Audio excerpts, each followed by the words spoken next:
Bismillahirrahmanirrahim. Assalamualaikum warahmatullahi wabarakatuh.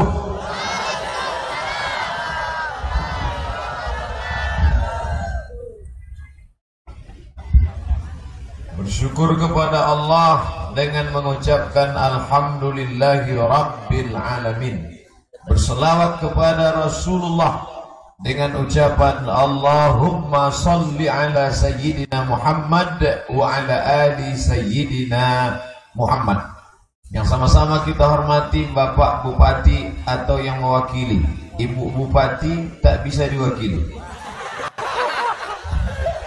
Ada Ibu Bupati hadir di bawah. Alhamdulillah, mudah-mudahan Ibu Bupati panjang umur, sehat badan. Tengoklah Ibu Bupati dulu di bawah. Ini kadang baru bini RT kan minta di atas. Mohon maaf Pak RT, nanti singgung. Yang sama-sama kita hormati Pak Camat, Bapak Kapolres, Bapak Dandim, atau yang mewakili. Memang sekarang ini kabarnya lagi tren mewakili, sedikit mewakili. Berlomba-lomba orang sekarang ingin jadi wakil. Sampai foto tuh tersangkut pokok kayu. Semua ingin jadi wakil. Yang muda-muda apa kita dari? Yang muda berkarya. Datang pula yang tua pun juga. Koneng pula, mana ada cucu. Bapak Ibu yang dimuliakan Allah SWT, encik-encik, puan-puan, tuan-tuan, alim ulama, celik pandai, tokoh masyarakat, yang besar tak dihimbau gelar, yang kecil tak disebut nama. Insya Allah kita semua dimuliakan Allah Subhanahu wa Ta'ala. Anak raja meminum kopi, kopi diminum di hari raya. Malam ini pakai rompi dipinjamkan Ustadz Yahya. Ini perlu saya jelaskan. Kadang masyarakat ini menilai kita, alah baru masuk TV 2 kali, dia pakai baju baru katanya. Ini jangan ada dusta di antara kita. Saya ceramah tidak boleh di luar yang tertulis di baliho. Itu sudah kode etik. Dimanapun saya ceramah tidak boleh keluar dari yang sudah ditulis judulnya di baliho. Kalau keluar tangkap Panwaslu sama Bawaslu. Temanya banyak foto nih. Foto Ustaz Yahya, Ustaz Zulfadli, Pak Yuhelman, Pak Camat. Baik yang ada fotonya maupun tak ada, insya Allah semua dicatat malaikat. Begitu menghibur orang yang fotonya tak masuk. Kadang kan kalau ditengok itu kocian ya Pak. Itu maksud saya. Siapa ahlus sunnah wal jamaah? Sunnah, ini dia sunnah. Sunnah itu artinya kebiasaan. Sunnah kebiasaan. Kalau bahasa awaknya tradition of Prophet Muhammad, peace be upon him. Ini hebat dulu. Habis makan masam pode bawang lancar bahasa Inggris. Tradition keturunan Inggris. Kalau ke bahasa awak, bahasa Melayu, bahasa Minang, tradisi, kebiasaan. Bapak asal habis makan merokok, asal habis makan merokok, asal habis makan merokok. Maka merokok itu sunnah. Tapi bukan sunnah Nabi. Sunnah apa? Ibu asal nak pergi undangan pakai bodak. Asal nak pergi undangan pakai lipstick. Asal mau pakai undangan pakai apa itu spidol whiteboard. Maka bersolek itu sunnah, kebiasaan. Tapi bukan sunnah Nabi. Itu namanya tradisi, kebiasaan. Ustaz Abdul Somad kemana-mana ceramah pakai baju putih, pakai peci. Pakai baju putih, pakai peci. Maka pakai baju putih dan pakai peci itu sunnah. Sunnah apa namanya? Sunnah Sawadiyah. Sedangkan yang dimaksud dengan ahlus sunnah adalah orang yang berpegang dengan sunnah Muhammad sallallahu alaihi. Meninggal Nabi Muhammad sallallahu alaihi wasallam, maka sahabat pun terpecah. Bukan berkelahi, enggak. Mereka cuma beda pendapat. Yang satu mengatakan Nabi Muhammad ini jasadnya mesti dibawa ke kota Makkah, karena dia orang Makkah, lahir di Makkah, besar di Makkah. Orang Makkah itu disebut al-muhajirin. Sedangkan kata orang Madinah, dia mesti dimakamkan di Madinah karena dia meninggal di kota Al-Madinah Al-Munawwarah. Ikhtilaf sahabat. Orang Muhajirin dikatakan bawa dia ke Makkah. Orang Madinah mengatakan makamkan dia di Madinah. Maka kemana kita mesti kembali? Kembali kepada sunnah qauliyah, ucapan Nabi. Adakah sahabat Nabi yang mendengar cakap Nabi tentang di mana makam Nabi, di mana digali, di mana kubur Nabi, di mana dia ditanamkan? Maka datanglah Abu Bakar Siddiq radhiyallahu anhu. Apa kata Abu Bakar? Nahnu ma'asyirul anbiya. Aku pernah mendengar Nabi bersabda, kami para nabi nudfanu min haitsu namutu. Dimakamkan kami, dikuburkan kami, digali tanah di mana kami meninggal, disitulah kami dimakamkan. Artinya apa? Permasalahan ikhtilaf selesai kalau kita kembali kepada sunnah. Ibu pakai jilbab, ibu pakai cadar. Ikhtilaf antara yang berjilbab dengan yang bercadar. Kemana kita mesti kembali? Kembali kepada sunnah, bahwa yang bercadar pun sunnah, karena ada dalilnya. Lebih 20 hadis tentang masalah cadar. Yang pakai jilbab wajahnya nampak pun sunnah. Oleh sebab itu ikhtilaf. Ulama Saudi Arabia, Fikri, Syekh bin Bas, Syekh Utsaimin mengatakan cadar wajib. Ibu-ibu yang bercadar, kata dia cadar wajib. Tapi ulama seperti Syekh Albani, Syekh Muhammad Al-Ghazali, Syekh Muhammad Mutawalli Sya'rawi, Syekh Yusuf Al-Qardawi mengatakan cadar tidak wajib, cukup menutup aurat, wajah boleh nampak. Ini pun dua-duanya sunnah. Jadi antara ibu yang sudah menutup kepala, aurat, baju, rok panjang, nampak wajah sama tangan, itu pun sunnah. Sunnah qauliyah, cakap Nabi. Yang menampakkan matanya saja, itu pun sunnah. Maka sesama ahlus sunnah yang berpegang ahlus sunnah tak boleh berkelahi. Jangan antara ibu yang bercadar dengan ibu yang nampak wajah berkelahi. Kalau antara kalian yang ahlus sunnah berkelahi, maka yang ketawa ahlul rok pendek. Kalau antara yang bercadar dengan yang berjilbab berkelahi, cakar-cakaran, caci maki, sumpah serapah, maki-makian, maka yang ketawa yang tak berbaju. Oleh sebab itu, maka itulah judul malam ini. Entah siapa yang ngasih judul. Siapakah itu ahlus sunnah? Orang yang berpegang kepada sunnah. Saya ikut Nabi, saya berjubah, Nabi pakai jubah, maka berjubah itu sunnah. Kata Pak Ketua Panitia, Pak Haji Yuhelman, beliau pakai jubah, saya pakai celana. Berarti saya ini sudah ahlul bid'ah. Karena lawan dari ahlus sunnah adalah ahlul bid'ah. Maka sunnahnya itu bukan pada bentuknya, tapi yang dimaksud sunnah adalah menutup aurat. Sunnah itu mana? Menutup aurat. Alat penutupnya terserah. Pakai jubah sunnah, pakai celana Ahlus Sunnah menutup aurat, pakai kain sarung, berkelailah antara 3 orang, yang berjilbab, yang pakai sarung menyalahkan yang pakai jubah, yang berjubah menyalahkan yang pakai celana. Siapa yang ketawa? Orang gila yang tak bercelana. Oleh sebab itu maka ditangkap substansi maknanya. Ustaz Somad kenapa tak pakai jubah?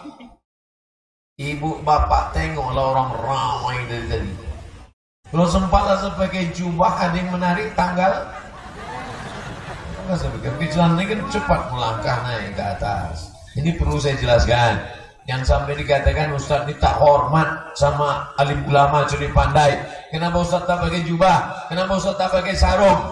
Andai saya naik ke atas ini, pakai celana jeans, pakai baju kaos, kira-kira apakah saya sudah keluar dari sunnah? Tidak. Baju kaos menutup aurat, tutup pusat saya. Pakai celana jeans, tutup lutut saya. Atau tutup lutut, tutup pusat. Enggak. Maksudnya dari pusat ke lutut, bukan lutut sama pusat tadi ditutup. Baina surrati warrukbah, dari pusat ke lutut. Maka ini Ahlus Sunnah wal Jamaah. Jadi sebetulnya Ahlus Sunnah itu yang mana Pak Ustaz? Syekh Kiai Haji Bishri Sansuri dengan Hadratus Syekh Hasim Asy'ari merumuskannya simpel saja. Apa itu Ahlus Sunnah wal Jamaah? Dalam bidang akidah Asy'ari Maturidi, dalam bidang fikih 4 mazhab Hanafi, Maliki, Syafi'i, Hambali, dalam bidang tasawuf Sunni, bukan falsafi. Maka siapa yang berpegang kepada yang 3 ini, maka dia Ahlus Sunnah wal Jamaah. Maka sesama Ahlus Sunnah wal Jamaah tak boleh saling membid'ahkan. Dalam bidang fikih 4 mazhab. Yang paling tua Hanafi, nomor 2 Maliki, nomor 3 Syafi'i, nomor 4 Hambali. Selama masih ada dalam 4 mazhab, maka dia Ahlus Sunnah. Apa nama masjid kita? Babur Rahmah. Bab pintu. Rahmah kasih sayang. Babur Rahmah, pintu kasih sayang. Kalau pintunya aja sebesar ini, kasih sayang itu sebesar apa? Bayangkan itu. Masjid Babur Rahmah, pintu kasih sayang. Masjid Babur Rahmah kalau subuh pakai kunun apa tidak? Semen subuh atau tidak?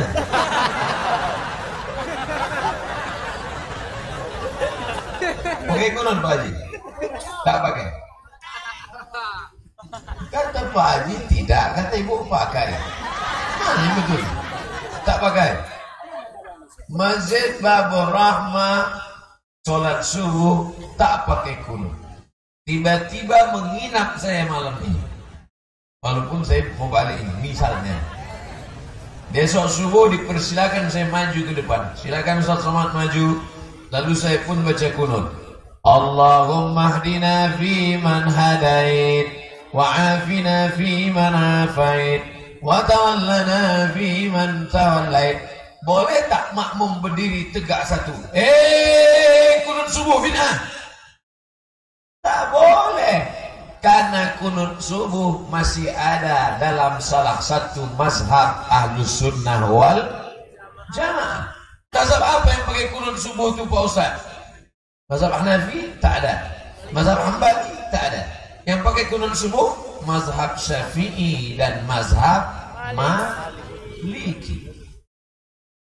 Kira-kira kalau Ustaz Somad besok menginap di sini malam ini, lalu besok diminta sholat subuh di sini, apakah Ustaz akan baca kunut di sini? Saya tanya dulu masyarakatnya, kalian di sini baca kunut atau tidak? Kami baca kunut Ustaz, baru saya maju jadi imam baca kunut.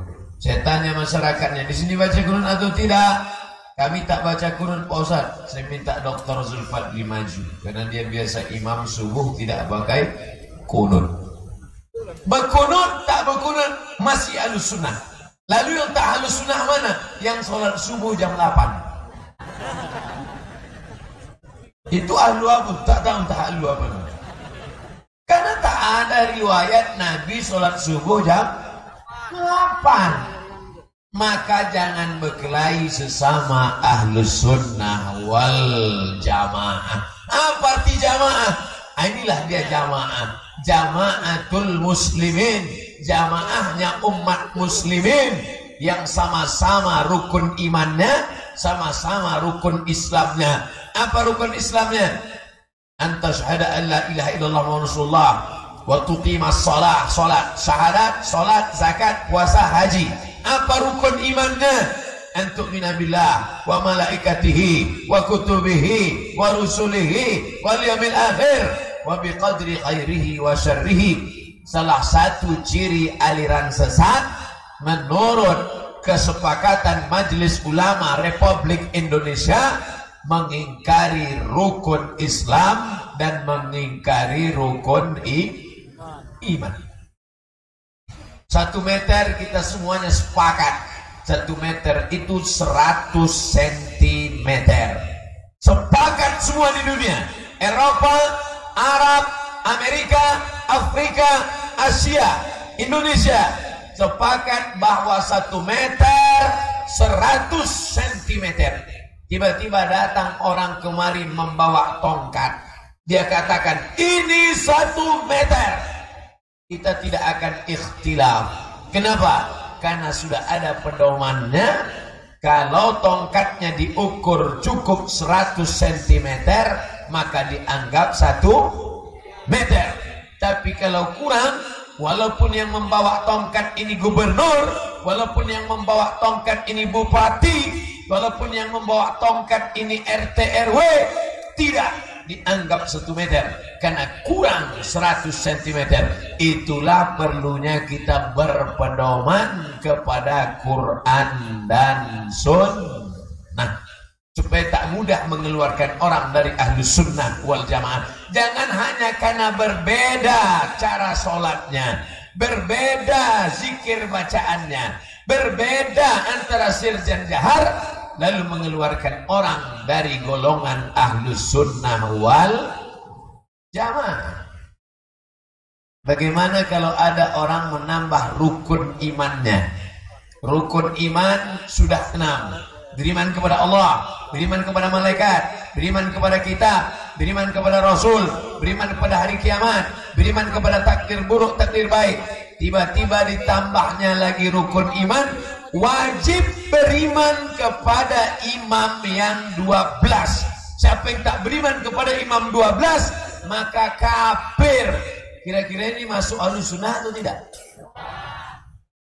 Adakah golongan ini? Ada. Sudah sampai di Riau? Sudah sampai di Duri? Sudah. Yang menambah rukun iman, wajib beriman kepada imam yang 12. Siapa yang tak percaya kepada imam 12, kafir, halal darahnya. Na'udzubillah. Ini mesti dijaga anak-anak kita. Insya Allah bapak ibu malam ini yang hadir ini semuanya ahlu sunnah wal jamaah. Amin. Tapi anak-anak kita akan dirusak kepalanya. Datang Khawarij, datang Murji'ah, datang Qadariyah, datang Mu'tazilah, datang Hasyawiyah, datang lagi kelompok Ahlul Quran. Namanya bagus, Ahlul Quran. Kami adalah Ahlul Quran. Ikut saja Quran. Tak perlu pakai hadis Nabi, cukup dengan Quran. Sekarang saya tanya, namanya bagus, Ahlul Quran. Yang menolak Ahlul Quran berarti nolak Quran. Kami di kelompok Ahlul Quran, berarti kalian nolak Quran. Nolak Quran berarti kafir. Orang yang tak mengerti ikut-ikutan.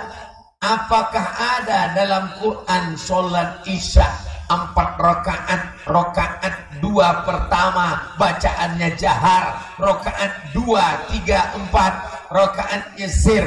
Apa ada dalam Quran sholat subuh 2 rakaat?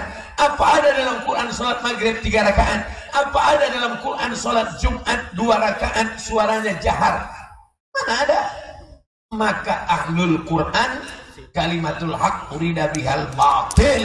kalimatnya benar, kata-katanya betul, tapi maknanya batil. Banyak orang tak bisa membedakan mana batil, mana betul, mana betul, mana batil. Saking banyaknya orang batil berkata betul, akhirnya orang betul pun ragu tentang kebenarannya.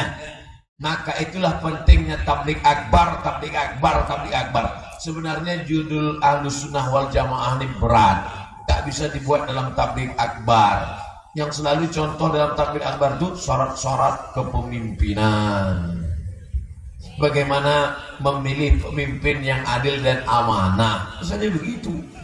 Ini tabligh akbar buat Ahlussunnah wal Jamaah, tapi bagus juga. Soalnya kalau dibuat judul-judul begitu nanti agak terseret-seret kita masuk ke. Saudara yang dimuliakan Allah Subhanahu wa taala. Nah, oleh sebab itu anak-anak kita mesti kita jaga. Masukkan ke pondok pesantren yang betul-betul diyakini Ahlussunnah wal Jamaah. Tahu kita siapa ustadznya? Ada aliran, macam-macam aliran sekarang Bapak Ibu. Innamal musyrikuna najasun. Yang tidak kelompok kita berarti najis. Abdul Somad itu walaupun ustadz, dia bukan kelompok kita, maka dia najis. Maka kalau datang ke rumah kita, maka bekas kakinya harus dipel karena dia najis. Ini kelompoknya ada. Udah sampai ini keduri. Kalau ada model begitu, sering-sering bertamu ke rumahnya, masuk sampai ke dapur-dapurnya. Biar tiap hari ngepel dia terus. Mana bisa ayat untuk orang musyrik digunakan untuk semua orang beriman? Ayat ini untuk musyrik. Innamal musyrikuna najasun. Orang musyrik najis. Maksud najis perbuatannya itu kotor, nista, karena menduakan Allah. Allah satu, qul huwallahu ahad. Tiba-tiba ditambahnya lagi ada Lata, Uzza, Manat, Hubal, Jibti, Taghut, Naham. Maka kata Allah, innamal musyrikuna najasun. Orang musyrik itu najis, bukan badannya itu najis. Misalnya saya bersalaman dengan Ong Tai Kim. Saya habis berwudu, lalu kemudian datang tetangga saya orang Cina. Ayah, cincai mah. Apa kabar? Sehat. Apakah batal wudu saya karena salaman sama tetangga saya yang Cina tadi? Tidak. Tapi ini ayatnya innamal musyrikuna najasun. Mereka itu najis. Bukan maksud najis di situ badannya najis. Sedangkan orang yang beda agama kita pun tidak dikatakan najis. Kenapa Abu Lahab itu dikatakan najis? Kenapa Abu Jahal itu dikatakan najis? Kenapa orang kafir Quraisy itu dikatakan najis? Karena perbuatannya kotor. Ini sekarang malah sesama Islam, malah sama-sama orang Indonesia yang muslim, malah sama-sama orang yang sholat di masjid dikatakan najis hanya karena beda cara pelaksanaan ibadah. Jadi setelah saya pikir-pikir tadi, apa pentingnya judul ini dibuat? Penting, amat sangat penting, supaya kita jangan sampai mudah mengkafirkan, mensyirikkan, membid'ahkan orang. Selama dia masih Ahlussunnah wal Jamaah, maka dia masih saudara kita. Apapun ormasnya, apakah dia Al-Jamiyatul Wasliyah, apakah dia Nahdlatul Ulama, apakah dia Muhammadiyah, apakah dia dari Sumatera Barat yang didirikan oleh Inyak Jahu dan Inyak pesantren besar yang sampai hari ini mengeluarkan ulama-ulama besar, Syekh Sulaiman Ar-Rasuli. Berkumpul mereka berdua, maka berdirilah pesantren Candong. Inyak Jahu, Inyak Candong berdua membuat ormas namanya Tarbiyah Islamiyah yang disingkat dengan PERTI, Persatuan Tarbiyah Islamiyah. Di Sumatera Utara Al-Wasliyah, di Lombok Nahdlatul Wathon, di Jawa Timur Nahdlatul Ulama, di Sumatera Barat Persatuan Tarbiyah Islamiyah, di Yogyakarta Muhammadiyah. Apa bedanya? Sama, organisasi sosial kemasyarakatan yang bergerak di bidang dakwah, pendidikan, kesehatan. Ada rumah sakit Muhammadiyah, ada Universitas Nahdlatul Ulama, ada Universitas Al-Wasliyah, ada perguruan tinggi Tarbiyah Islamiyah, ada sekolah Perti, pondok pesantren. Maka ini semua masih dalam golongan Ahlus Sunnah wal Jamaah. Bapak Ibu yang dimuliakan Allah Subhanahu wa taala, mungkin saya ada berbeda-beda sedikit dengan Dr. Zulfadli, mungkin saya ada beda sedikit dengan Ustadz Yahya, mungkin saya beda sedikit dengan Ustadz Azhar. Perbedaan kami tak membuat kami lantas menuduh, hai Abdul Somad, kau bukan lagi Ahlul Sunnah, tapi kau sudah menjadi Ahlul Rompi. Itu kan hanya pakaian, itu kan hanya cara. Tapi kalau ada orang tiba-tiba hayya 'alas shalah,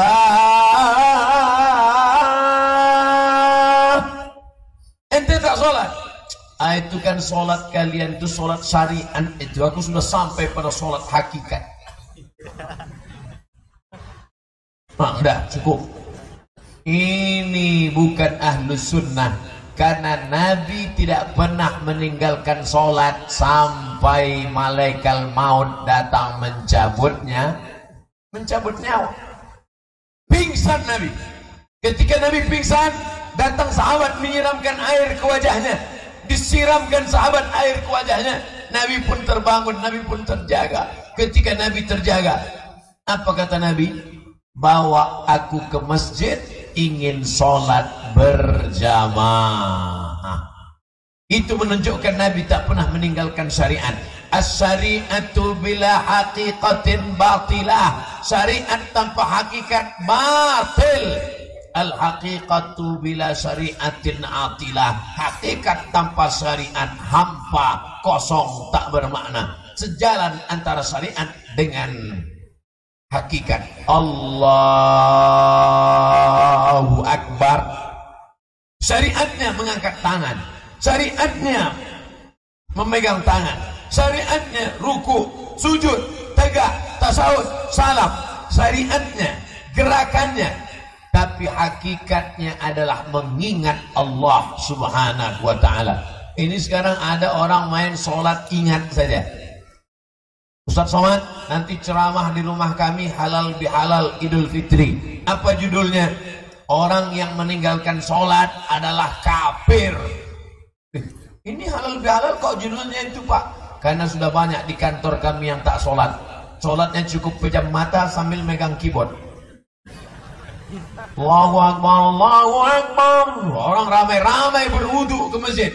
Kalian tuh wuduknya wuduk syariat saja tuh. Aku sudah sampai pada wuduk hakikat. Kalian tuh sholatnya sholat syariat saja tuh. Aku sudah sampai pada sholat hakikat. Maka ini bukan Ahlus Sunnah wal Jamaah. Karena Ahlus Sunnah, orang yang melaksanakan sunnah Rasulullah SAW, sholat, ruku, sujud. Tapi dia ngaku orang tasawuf Pak Ustaz, dia ngaku orang tarekat Pak Ustaz. Yang membawa tarekat dari Makkah ke Sumatera, Syekh Abdul Wahab Rokan, tanya kepada khalifah-khalifahnya, tanya kepada mursyid-mursyid, apa ada riwayat yang menyebutkan Syekh Abdul Wahab Rokan meninggalkan sholat? Ada? Kalau ada, mana orangnya? Tunjukkan sama saya. Tak ada. Tuan-tuan guru, tuan-tuan khalifah, tuan-tuan mursyid tetap melaksanakan sholat. Ini baru bersuluk 3 hari udah tak sembahyang. Saudara yang dimuliakan Allah Subhanahu wa taala. Itu Abdul Somad itu kulit-kulit kitab aja itu. Ini yang hakikat tuh. Ambil pisau silet. Itu bukan hakikat, itu dukun.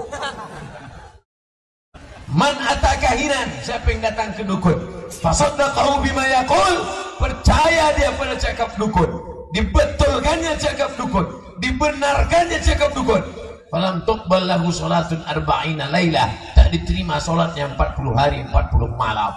Man ata kahinan, siapa yang datang ke dukun, fasaddaqahu bima yaqul, percaya dia pada cakap dukun, mengaku ulama, mengaku tasawuf, mengaku khalifah, mengaku mursyid, mengaku hakikat, padahal sampulnya saja, casingnya saja, bajunya saja, isinya adalah berkawan dengan jin, berkawan dengan setan.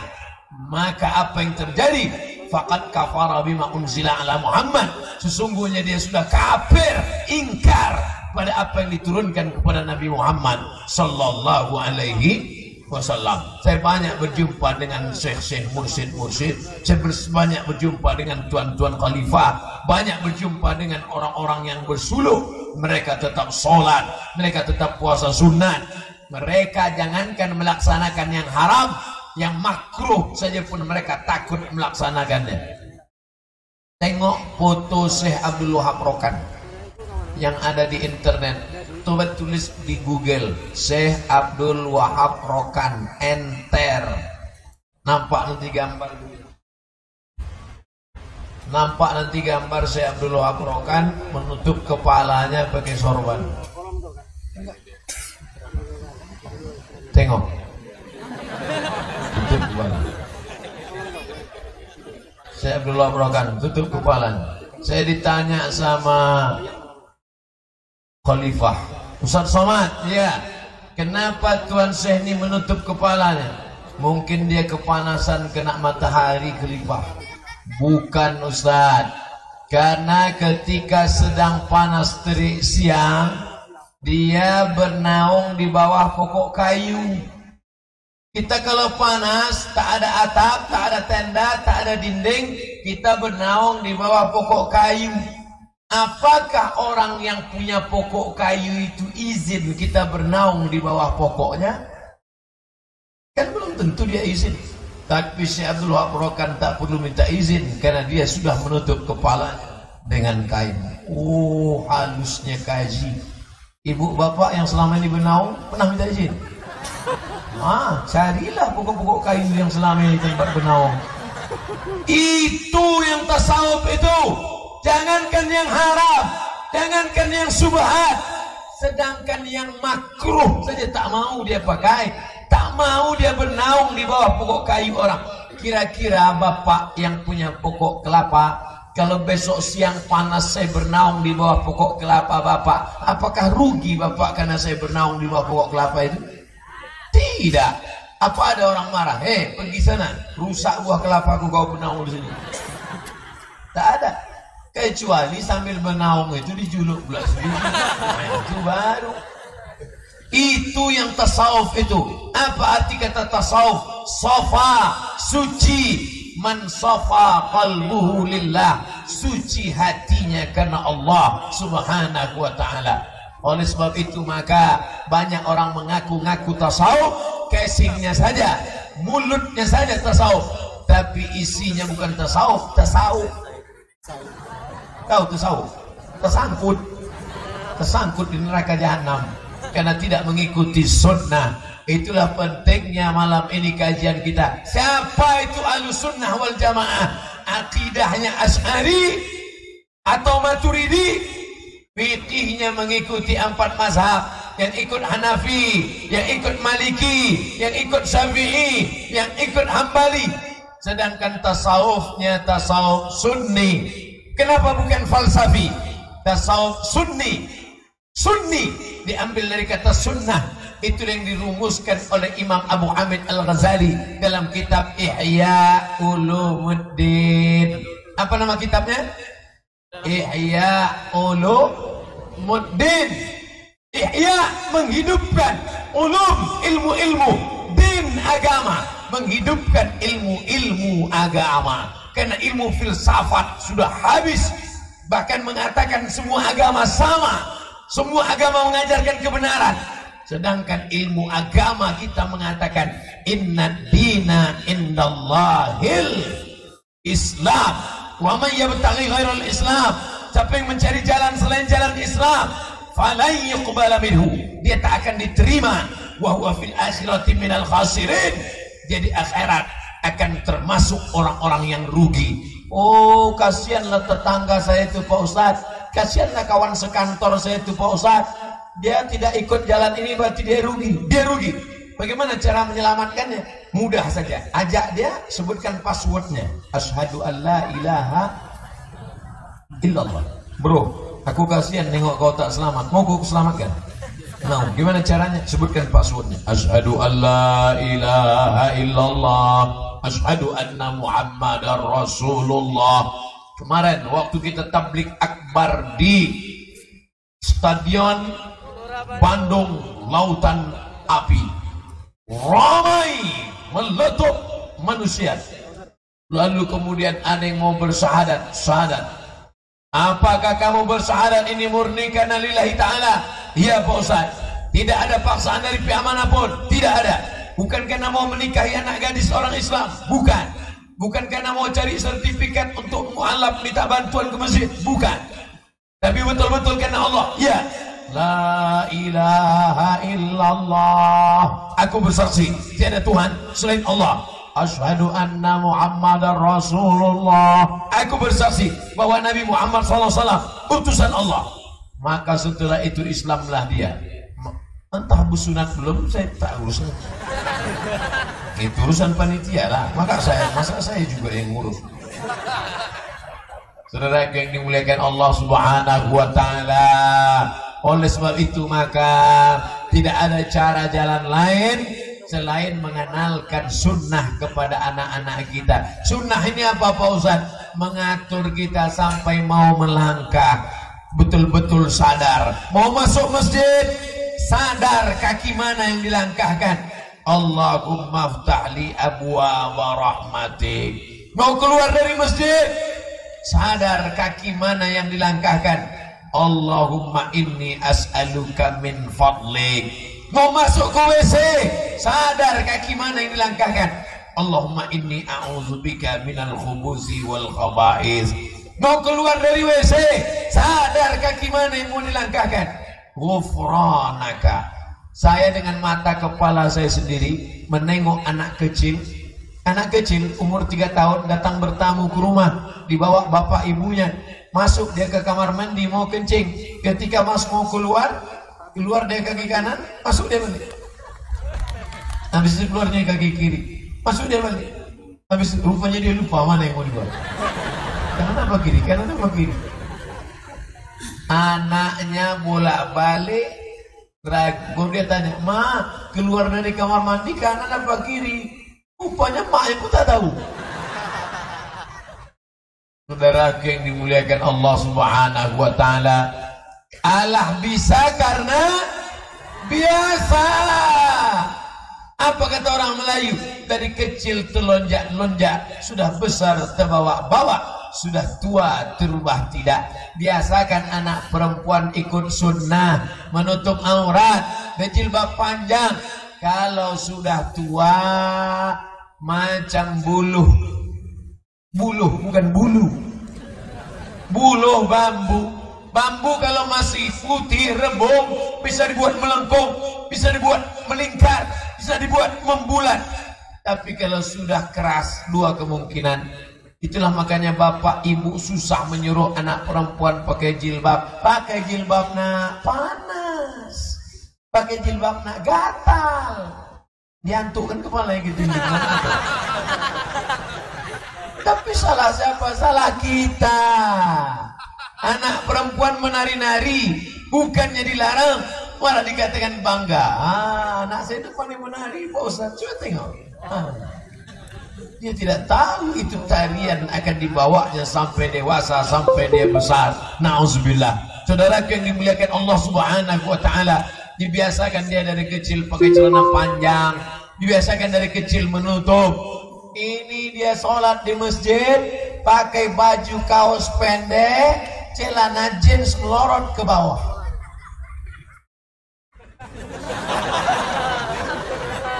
Entah berapa kali saya mengalami seperti ini musafir jalan.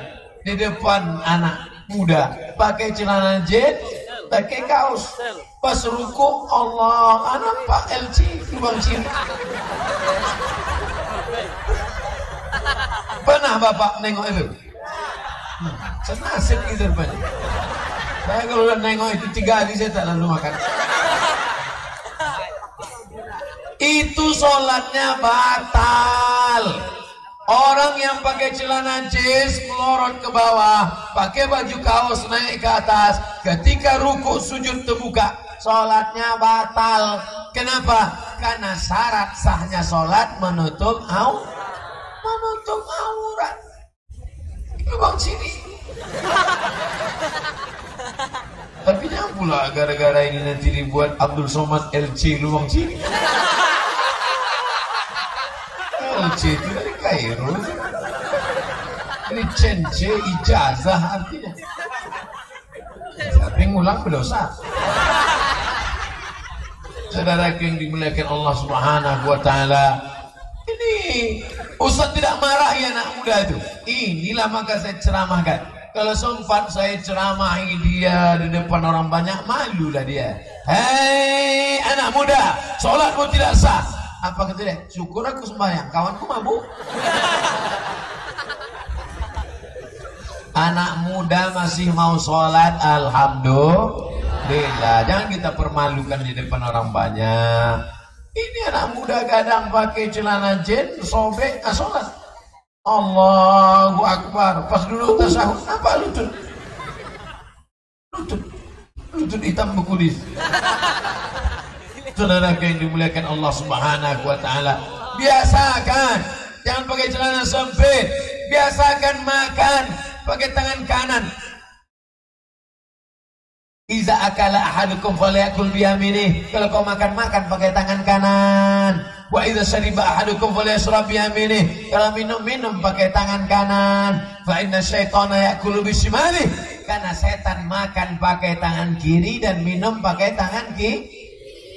Merubah itu luar biasa. Mulai besok asal udah mau makan mau minum, tangan kiri ini ikat ke belakang.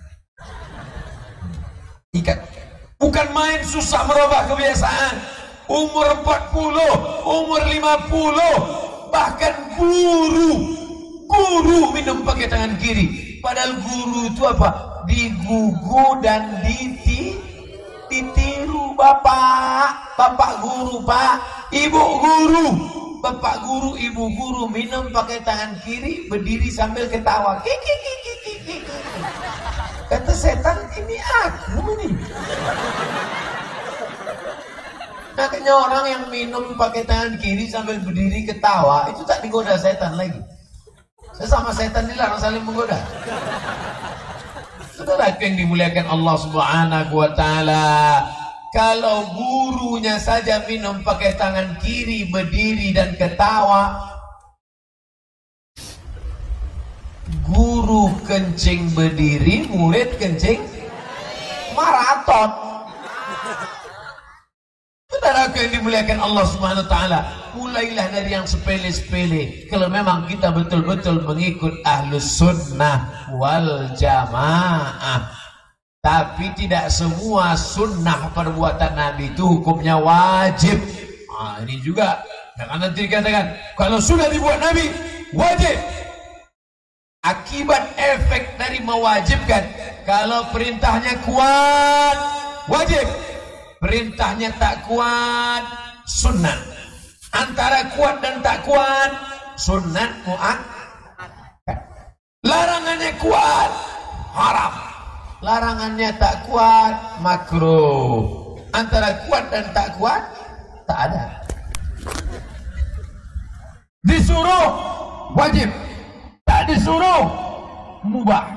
Tak ada suruh, tak ada larangan, mubah. Jadi jangan katakan asal surah ini wajib. Contohnya pakai sorban. Pakai sorban, Nabi pakai sorban, Abu Bakar pakai sorban, Umar pakai sorban. Makanya kalau ada tetangga kita, sahabat kita, kawan kita, tuan guru kita, Habib kita pakai sorban, Habib Rizik Syihab pakai sorban, bagus, tak salah. Tapi mengatakan sorban wajib, tidak. Karena Karena sunnah itu ada kalanya wajib, tapi ada kalanya tidak sampai wajib. Ada pula ulama ikhtilaf, yang ini mengatakan wajib, tapi ini mengatakan tidak wajib. Contohnya jenggot. Jenggot ada mengatakan wajib, berjenggot wajib, tapi mazhab yang lain mengatakan tidak sampai wajib. Makanya jangan bapak berkelahi gara-gara jenggot. Yang udah berjenggot bagus, yang belum berjenggot ambil kemiri bakar gosok-gosok. Jangan diajak kawan kita yang udah berjenggot, jangan diajak. Aku nengok aku berjenggot ini macam kambing gitu. Tentu dia marah. Kau tak berjenggot anjing gitu. Bertinju. Padahal sama-sama sholat di masjid. Berkelailah jamaah masjid Babur Rahmah. Padahal sudah sama-sama sholat berjamaah, sama-sama membangun masjid, sama-sama gotong royong. Bertinju hanya gara-gara jenggot. Orang yang tak sholat menengok dari luar. Kenapa mereka bertinju? Gara-gara bulu. Untung kita tak sembahyang kan? Untung kita tak ke masjid gitu. Lepak balak enam. Oleh sebab itu maka judul malam ini, yang memilih ini mudah-mudahan dapat amal jariah insyaallah. Amin. Jadi saya mulai ceramah jam 9. Sekarang jam 10 kurang 10. Artinya saya sudah ceramah 50 menit. Di mana-mana saya ceramah 60 menit sesuai yang tertulis di botol 600 ml. Kode etik itu tak pernah dirubah sampai hari kiamat. Siapa yang buat? Saya sendiri. Saudara yang dimuliakan Allah SWT, ceramah saya 60 menit.